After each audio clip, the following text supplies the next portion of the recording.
Today we're going to discuss the science, the general well-being, and what it means to be a professional soldier. Are you and your soldiers fit to fight, or would you change your fitness regime? I wanted to go play basketball. Then my senior NCO said, no, you're going to lift weights with me. I think sometimes leaders, they think they need to be the fastest and the best. Currently, my goal is basically I want to lift with the heavy guys and I want to be able to run with the fast guys. Sergeant Maj is pushing himself. I need to push myself. Same goes down to our teams and our squads. All right. Hello, Dragoons. You've heard on the podcast before and probably in other forums the importance of physical fitness. In the Army, we're not going to get 6 months notice before we deploy. You need to have the mentality that every time you do PT, every time you train, it might be the last time you get a chance before you go into armed combat. We thought it was appropriate to put out a podcast with the discussion being about physical fitness and some tips to success that you might need to have in order to pursue that. I am Command Sgt Maj Michael Burke, the Regimental Sergeant Major, and I'm going to go around the horn and let everybody introduce themselves. Yeah, hello, I'm Sergeant First Class Joshua Quattrone, work under the Civil Affairs Office. Been here for about 8 months now. Hello, I'm Staff Sergeant David Riggins. I'm a 91 Sierra, and I've been here about 2 years now. 2-2. Cougar Squadron. Cougar. All right. This is Major Joe Lopez. I'm with the Regimental Support Squadron, and I'm the Regimental Physical Therapist. And he is also the founder, the creator, the programmer, the all-aspiring guru of the Strike Program. What is that, sir? That's that's our unit's, our 2CR's internal master fitness trainer course. So we've gathered a team of subject matter experts that we have within our unit. We have certified strength and conditioning coaches. We have Olympic lifting coaches. Obviously, we have master fitness trainers. We have folks who are CrossFit certified. And we've really kind of reached out to all those folks to put a course together that really kind of supplements having to send folks TDY for the Army's Master Fitness Trainer course. So I think ours is pretty close to being on par with them. And it really helps us kind of spread that knowledge greatly throughout the 2CR. You think about it. We ask these young sergeants and these young staff sergeants to basically increase the physical fitness of their soldiers, teach them the Olympic lifts and all this. The problem is how did we train them? How did we teach them to do this? And quite frankly, we can't send them all to the Master Fitness course. We just cannot. So the strike courses are supplement to that. All right, so I want to go to this course. Who do I reach out to? So if you have an NCO out there who's not familiar with the program yet, we send it out through a DTO each month to let the units know that it's out there. So that's our primary advertisement, if you will. Their leadership will be spreading the information from top down. And then once those individuals go through the course and become our strike coaches, then they go back and start to spread the word, advertise for the course as well. And then that gives them the opportunity to make sure that they're selecting the best individuals to come through the course. Most importantly, the folks that we want are those leaders who are going to have direct input on developing physical readiness training schedules for the unit. If we can get those individuals the knowledge, then they can start putting very good plans together and carry it out from there. So those would be the ideal folks to start off with. Bottom line is if you feel you want to go to this course, no one knows in your chain of command where to go to find out for more information. Come find me, come find Major Lopez, come find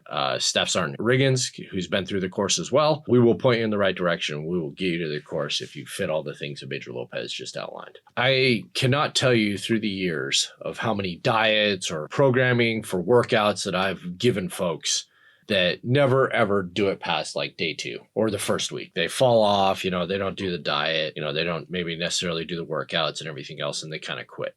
And my belief is because it's not about, hey, I want to work out more, or hey, I want to have a better diet. That's really not going to ever get you anywhere. Well, it will actually get you where you want to go, maybe the goals that you have. Then what that actually requires is a lifestyle change.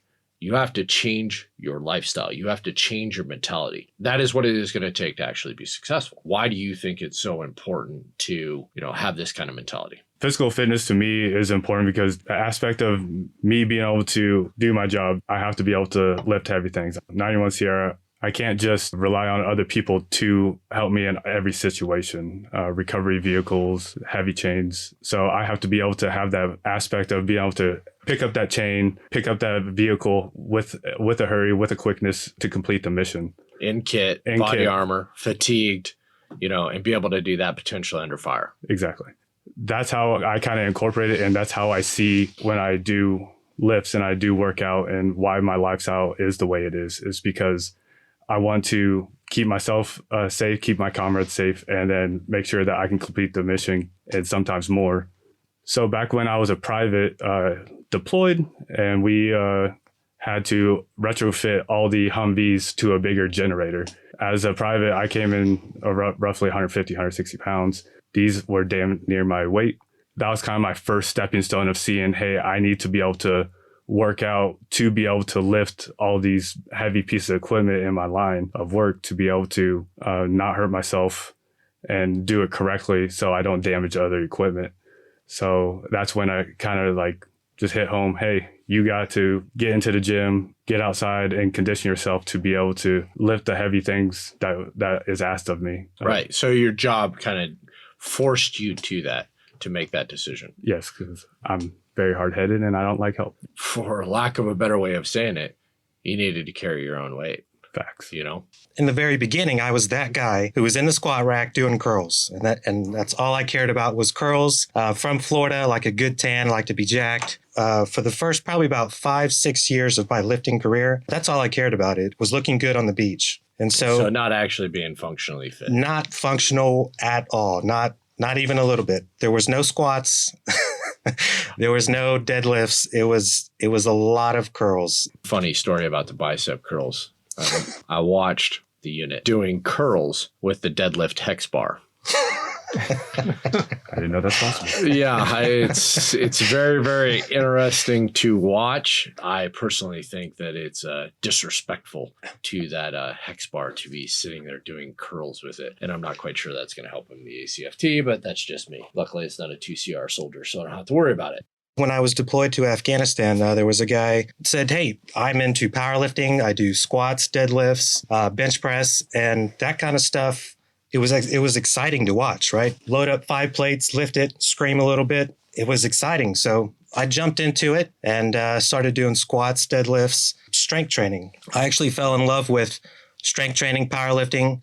Since then, I competed probably about 10 times, was able to place 3rd in one of the state competitions. And since then, I was really unbalanced. I had a lot of strength, but I wasn't quick. And I wasn't very flexible. Currently, my goal is basically I want to lift with the heavy guys and I want to be able to run with the fast guys. Having a more balanced approach, still keeping strength training, but allowing more balance for those fast runs, getting faster, and then doing more functional movements like Olympic weightlifting. I find that Olympic weightlifting is actually just as fun than lifting big weights as well. Quite frankly, let's just be honest. You could do all the powerlifting stuff you wanted to do and still probably do fairly well on the APFT. But now with the ACFT, it incorporates the strength, but you also got to be able to handle your own body weight, hold on the bar, do knee tucks, and then you still have to run at the end. So you got to have kind of that blend of those things that we're talking about. So, all right, Major Lopez.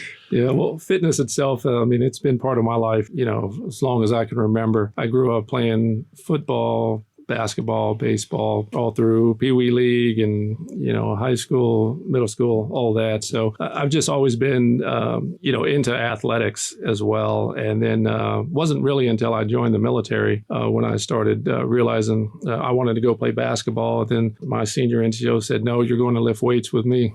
And so then very quickly, whether I wanted to or not, I got into weightlifting. Thankfully enough, I enjoyed it. So I've stuck with it for the rest of my life as well. It mainly just understanding the importance behind it. As we age, hey, still train athletically, you're going to move a little bit better. Naturally, as we age, we tend to lose a larger percentage of our lean muscle mass every year just by virtue Speak of for aging. Yourself. But unless we actively have a good strength program to maintain that. And so those are the reasons why nowadays I feel so important, why I still need to continue to lift to maintain that lean muscle mass and strength. My journey in fitness has been very much, the same as everybody else was talking about. In high school, I was a skinny 150-pound kid.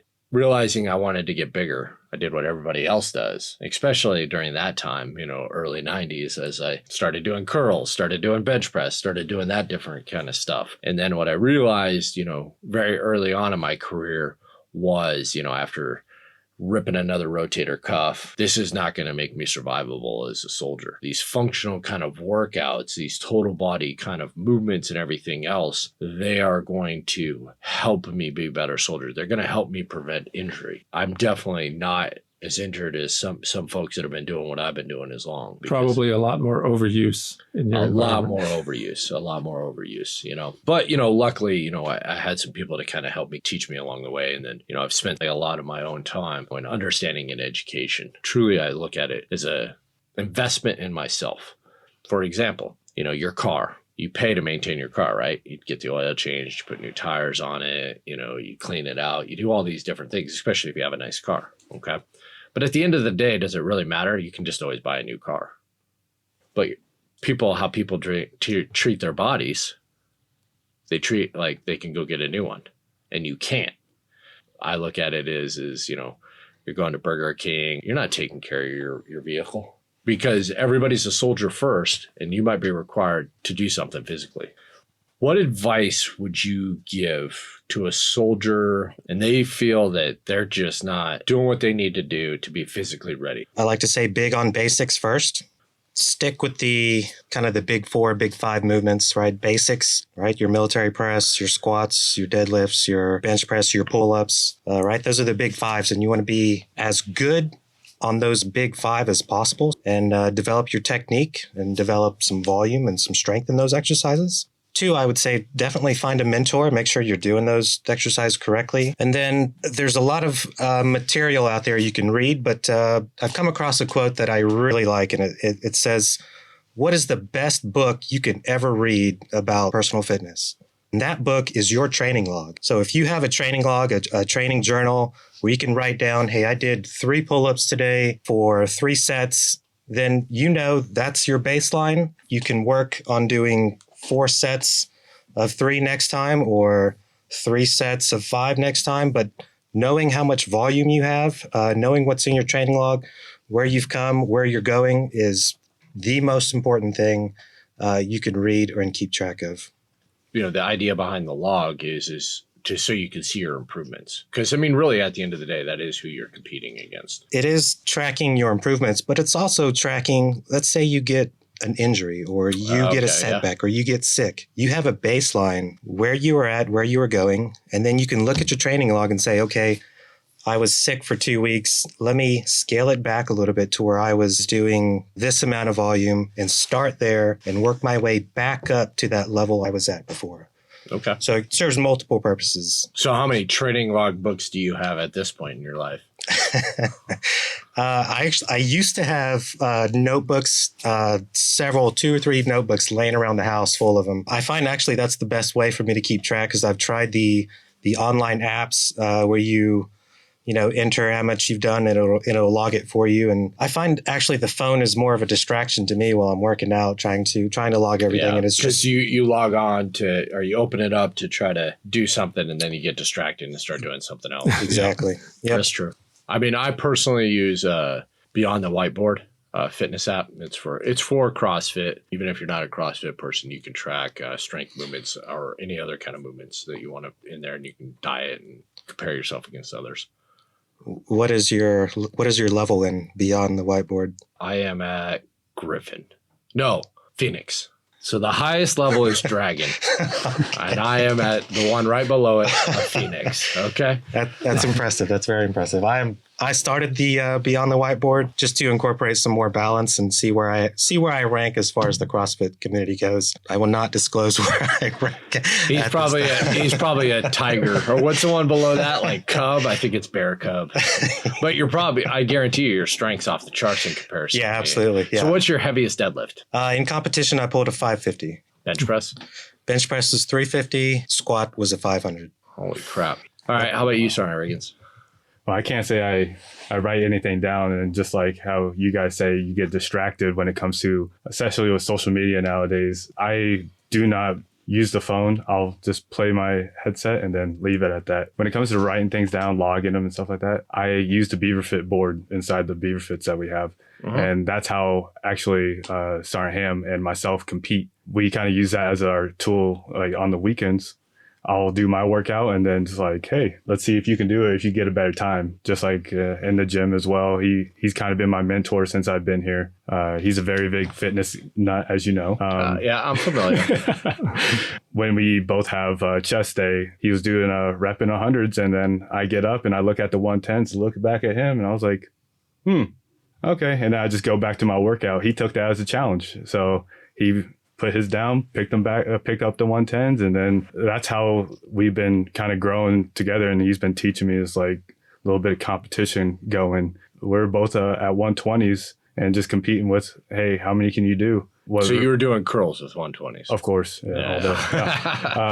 No, just a dumbbell bench. And me and him both feel comfortable with dumbbells just because most people don't have workout partners. You can just easily throw those off. And barbell, like we both had bad experiences with being stuck under a bar. I don't know if anybody else has here, but yeah, I definitely like to write down my workouts as I do them. And really, for me, you guys kind of hit on it a little bit.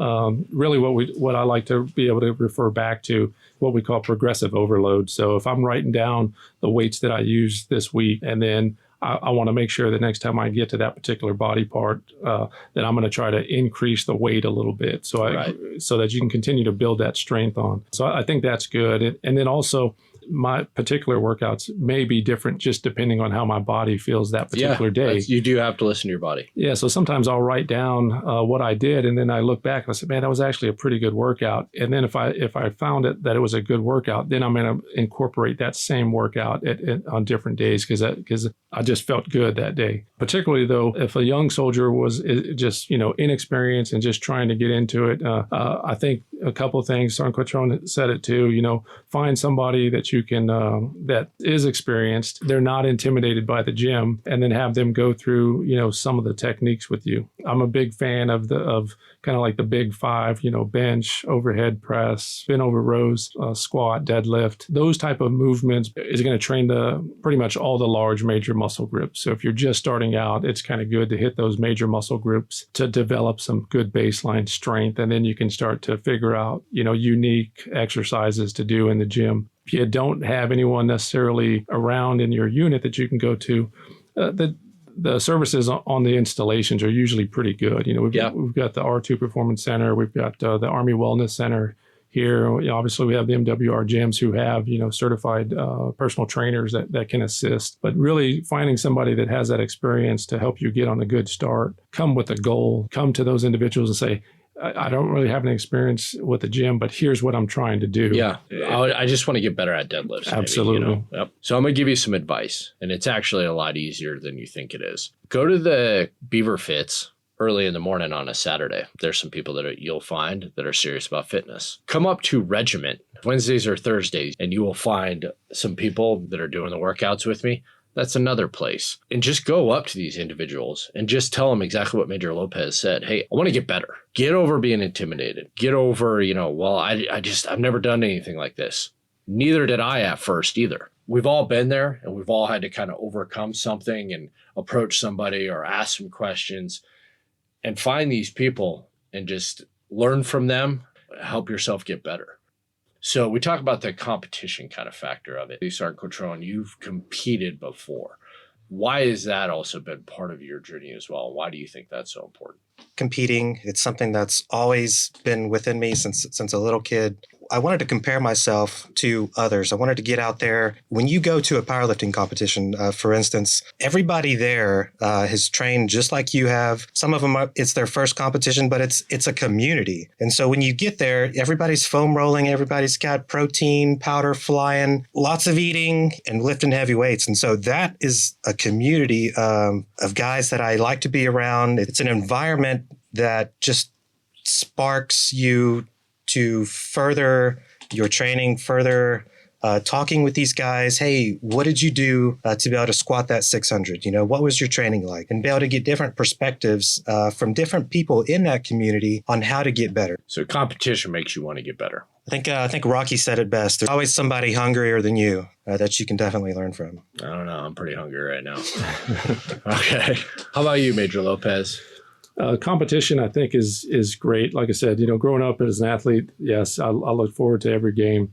and I trained hard, practiced hard so I can do my best in the game. Nowadays, when we're talking about, physical readiness training and putting PT plans together for your unit, the thing about bringing competition into your programs now is it really helps to increase intensity. Yeah. Now, Sergeant Major, growing up, you lived on, 6, 8 plus miles, Monday, Wednesday, Friday. Yeah. That was the way we grew up in. At the end of the day, that's what we call low intensity training, because you have to dramatically slow your pace down in order to go for that distance. Not if you're Bobby the Bullet Bostic. Otherwise. Okay. Yeah.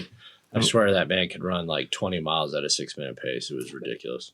Yeah, but for a lot of the soldiers who know, like, oh gosh, we have a 4-mile run coming up and I'm not great at running and I always fall out or any of that place. Well, if you run a competition and say, hey, we're going to do like 40-yard dash sprints and you're going to line up to each other, well, there's probably a very, very good chance that soldier is not going to fall out. So when they do fall out, that's a demotivating factor for them. They're not going to fall out in a 40-yard dash sprint. And every now and then, they'll actually surprise themselves and others in their unit, because in that short distance, they've got a little bit more power built into their system. They're either going to win or they may just barely lose to somebody, regardless of how their difference in a long mile or a 2-mile run would be. Bringing that intensity is huge. And when you talk about things like intensity, sometimes I'll have, patients or folks that I'm talking to and say, hey, doc, I'm trying to lose weight. What should I do? I get on the elliptical or the treadmill like every day for like 45 minutes. And really what happens to your brain, right? If you get on every day after work and 1700, I'm in the gym and I'm going to go for, 45 minutes on the elliptical machine, very quickly your brain gets used to saying, oh, 1700, we're going to do 45 minutes here. So the brain is going to say, we do this all the time. I see no reason to change this body. The body is an adaptable machine. Absolutely. Arguably the best one ever created. Yes. So it will naturally try to find the easiest way to accomplish something. It will conform to it. So, the elliptical machine, which I would personally drag them all out and blow them up if I was in charge. If you're just doing the same thing over and over again, you're not gonna see different results. Variety is key. And it's the only way you can keep it fun as well. Let's just be honest here. Okay, it's just us and everybody else that's ever going to listen to this podcast. No one wants to get up at 5:30 in the morning, stand out in the cold and the wet and do PT. We don't, but we've lied to ourselves over time. It takes discipline to do that. It takes self-discipline to push yourself during that time. And when you think about the core fundamentals of our Army, everything else is centralized around your level of discipline. If you are disciplined and you push yourself and you're always pushing yourself to be more disciplined, in better shape, everything else will fall into order. So as a squad leader or a member of a squad or a platoon or whatever, if you are pushing yourself, you're going to get better, but you're also going to raise up the community. You are going to force others to get better as well. I've showed up to many PT formations and sprints were on the agenda for the day. Most of the formation is not getting a workout. There's a few of us, though, that are going all out, and we are pushing ourselves. And we need more people that, hey, PT is important. I ran a team leader course when I was 2-2 Sergeant Major. I was there. And their very first day, I ran a very standardized PT session. And I asked at the end, hey, who thought that was a good workout? About 12 people were like, that was okay. And I was like, it's because you didn't push yourself. You literally were in charge of your own destiny for that workout. And you just didn't push yourself. That's why you didn't get a good workout. I got a great workout. I was trying to keep up with him the whole time and he was staying ahead of me. So if you're not doing that, well, of course you're not getting anything out of it. When it came to the PT, and just like you said, there are some people that were just kind of to the wayside, just going through the motions. But yeah, hey, I see everything as competition. Hey, I'm going to push as hard, if not harder than you, because I want to beat you. It's like, hey, I get a chance to be able to beat my Sergeant Major at a PT event. You guys gang up on me is what it is. That's okay. I don't mind.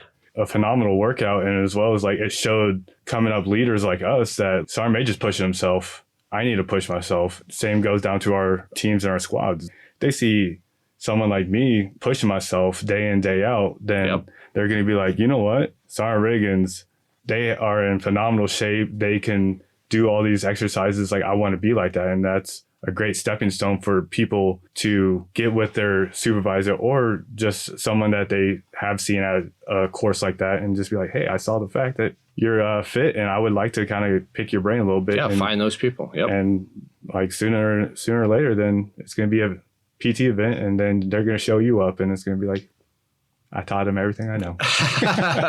No, and I think sometimes leaders, they think they need to be the fastest and the best. And, what I've learned is that that's irrelevant. You don't need to be. As much as you joke and, we've been competing for a while, you and Sarham and myself, we've on the mat too, sitting there, grappling, we kind of have that. You beat me sometimes. I beat you at the knife fighting, just, for the record. you could take that W. But, that's what's actually important. No one's ever going to doubt that I'm not willing to do what you're willing to do. And that's what we have to be able to do as leaders. So let's talk about recovery. Major Lopez, you talked about, listening to your body. As a scientist in the room, what's your kind of thoughts on recovery? Definitely an absolute necessary component for optimal development. People can train, people can work, but they may or may not even realize that they're not at their optimal potential. Yeah. And so that is the importance of recovery. I mean, your muscles are actually developing these micro tears, if you will. They're breaking themselves down and then they regenerate and they regenerate best when we sleep at night.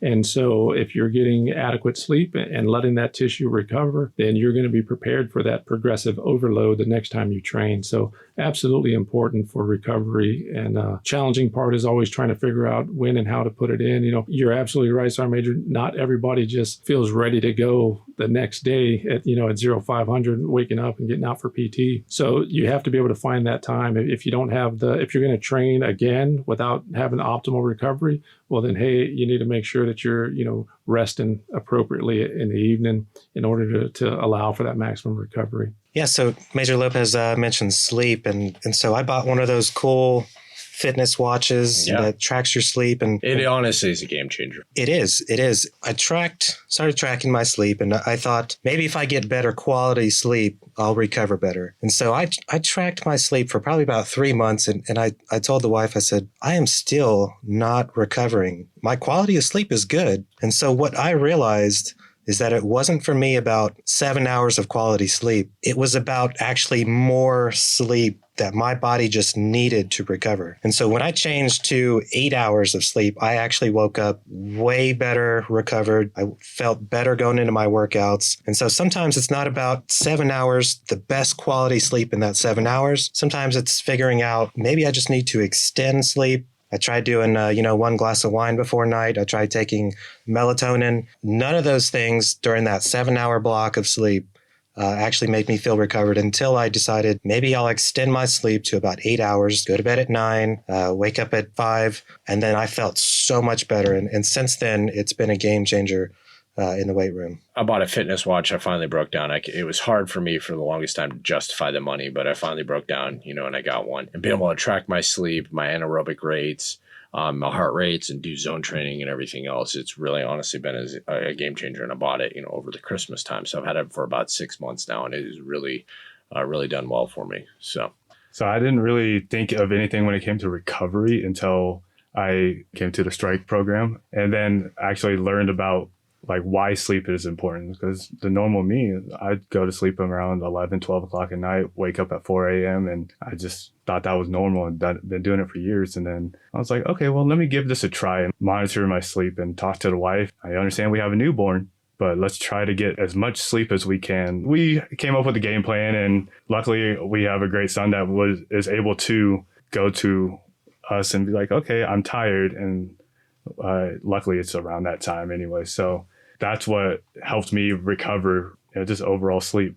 So when we talk about recovery, let's talk about what recovery is not. Let's say you have an awesome leader. So every morning is prescribed, plenty in advance what PT you're going to be doing for the day. And you have 5 days of just great PT, phenomenal PT during, 6:30 to 7:30 or 8 o'clock. But then on the weekend, Friday night, the beer is flowing, the booze starts coming out. Saturday morning, wake up hungover, go to Burger King, grab you some egg croissant witches, eat those, turns into day drinking, and your weekend pretty much just looks like that. that is not going to help you get better, even as a 20-year-old. So again, I'm going to refer to the scientist and have him talk about that.